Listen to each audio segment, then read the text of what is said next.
नमस्कार, आप देख रहे हैं ट्रेंडिंग न्यूज। मैं हूं आपके साथ अनन्या बेदी। ट्रेंडिंग न्यूज में सबसे पहले बात करेंगे भारत और रूस की। दशकों पुरानी दोस्ती कल यानी सोमवार को नया आयाम लेगी, जब पीएम मोदी अपने तीसरे कार्यकाल में पहली बार रूस जाएंगे। 2019 के बाद और रूस यूक्रेन जंग शुरू होने के बाद पहली बार मोदी पुतिन के निमंत्रण पर मॉस्को जा रहे हैं। इस दौरे को लेकर विदेशी मीडिया में चर्चाओं का दौर जारी है। चीन परेशान है, पाकिस्तान हैरान है और अमेरिका की नजर है। पीएम मोदी एकमात्र ऐसा नेता है जिनकी अमेरिका और रूस दोनों से गहरी दोस्ती है। ऐसे में इस दौरे को लेकर वर्ल्ड ऑर्डर पर क्या असर होगा? क्या यूक्रेन युद्ध को लेकर रूस की रणनीति बदलेगी? रूस भारत के बीच क्या समझौते होंगे? इस पर सभी की नजरें होंगी। पीएम मोदी का ये दौरा 2 दिन का होगा। वो 5 साल बाद रूस जा रहे हैं। पीएम मोदी की रूसी राष्ट्रपति पुतिन के साथ मीटिंग में कई समझौते पर मोहर लगने की संभावना है। इसके अलावा रूस में पीएम मोदी भारतीय समुदाय के लोगों से भी मुलाकात करेंगे। इस दौरे में भारत को SU-57 की सौगात मिलने वाली है, तो मैंगो शेल्स पर भी फाइनल बात हो सकती है, जिससे भारत की सैन्य ताकत बढ़ेगी। भारत और रूस के बीच 5वीं जनरेशन फाइटर जेट SU-57 का भी करार हो सकता है। अगर ऐसा हुआ तो ये क्रांतिकारी कदम होगा। SU-57 रूसी वायुसेना का 5th जनरेशन फाइटर जेट है। इसकी खासियत है स्टेल्थ तकनीकी, यानी ये रडार की पकड़ में नहीं आता है। इस जेट में 2 सुपरसोनिक स्पीड इंजन लगे हैं, इसीलिए ये जेट 3500 किलोमीटर प्रति घंटे की रफ्तार से उड़ान भरता है। इस फाइटर जेट में दुनिया के सबसे एडवांस एवियोनिक्स लगाए गए हैं। दुनिया के सबसे एडवांस रडार सिस्टम से भी ये लैस है। एक फाइटर जेट की कीमत 5000 करोड़ रुपए तक आकी गई है, क्योंकि अब तक दुनिया में अमेरिका, रूस और चीन के पास ही 5वीं पीढ़ी के लड़ाकू विमान हैं। इस फहरिस्त में अब चौथा नाम भारत का होने वाला है। 10 साल में पीएम मोदी का ये छठा रूस दौरा होगा। 8 से 9 जुलाई को प्रधानमंत्री मॉस्को में रूस वार्षिक शिखर सम्मेलन में शामिल होंगे। इससे पहले वो 4 से 5 सितंबर 2019 को रूस के दौरे पर गए थे। Something which was waiting to happen. It's a regular occurrence. It is a way of taking stock of any relationship.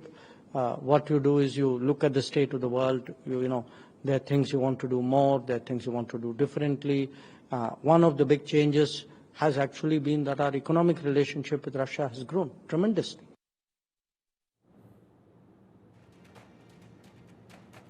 प्रधानमंत्री नरेंद्र मोदी मॉस्को दौरे पर रूस में भारतीय राजदूत विनय कुमार ने कहा कि साल 2000 से भारत रूस के बीच वार्षिक शिखर सम्मेलन होता रहा है। ये दौरा बेहद खास है और ये 22वां वार्षिक शिखर सम्मेलन होगा। प्रधानमंत्री और राष्ट्रपति के बीच में आखिरी बार 2021 में सम्मेलन का आयोजन हुआ था, जब पुतिन भारत गए थे। हमारे बीच घनिष्ठ संबंध हैं। Trade, defence, atomic energy, cooperation, science, technology, connectivity, transport सहित कई विषयों पर चर्चा होगी। यूक्रेन की स्थिति पर भी चर्चा हो सकती है। मुझे लगता है कि हम इस दौरे के दौरान 6 से 7 ज्ञापनों पर साइन कर सकते हैं। सन 2000 से भारत और रशिया के बीच में एनुअल समिट्स होता है और ये विजिट जो हो रहा है बहुत इम्पोर्टेंट है। ये 22वां 22nd एनुअल समिट है हमारे प्रधानमंत्री और रशियन प्रेसिडेंट के बीच में। लास्ट समिट जो हुआ था 2021 में, जब प्रेसिडेंट पुतिन इंडिया गए थे, तो इस 3 साल के गैप के बाद ये जो समिट हो रहा है ये बहुत ही इम्पोर्टेंट है और हमारे बीच में बहुत ही घनिष्ठ रिश्ता है।